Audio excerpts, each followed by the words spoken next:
エンジンかけます。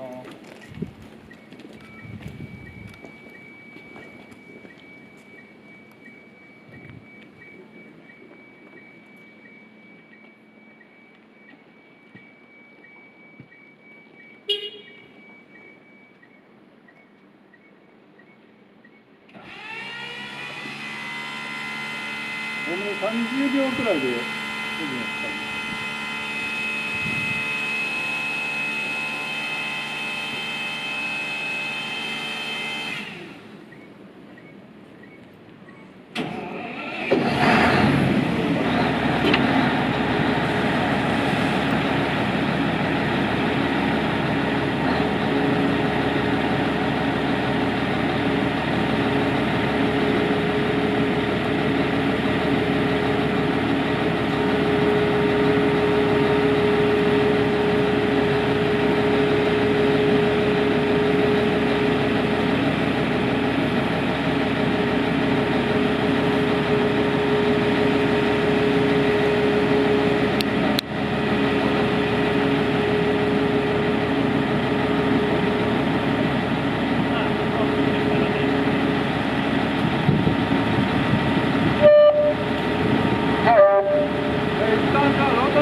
水形態の時は先端翼が中側に活動されているので、ロータリー運転するときに先端翼が中側から出るようになります。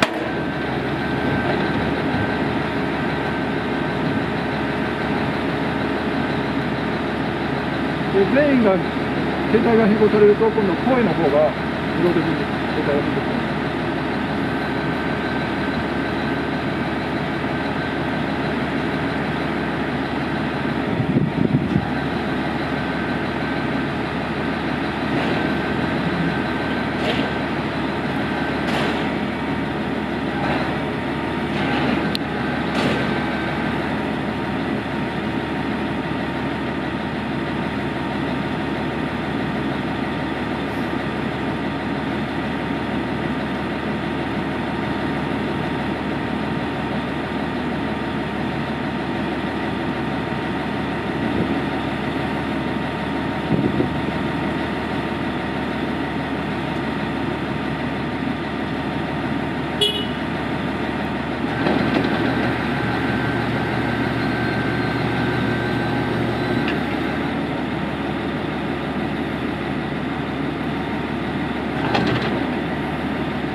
はい、これで仕事ができるような状態です。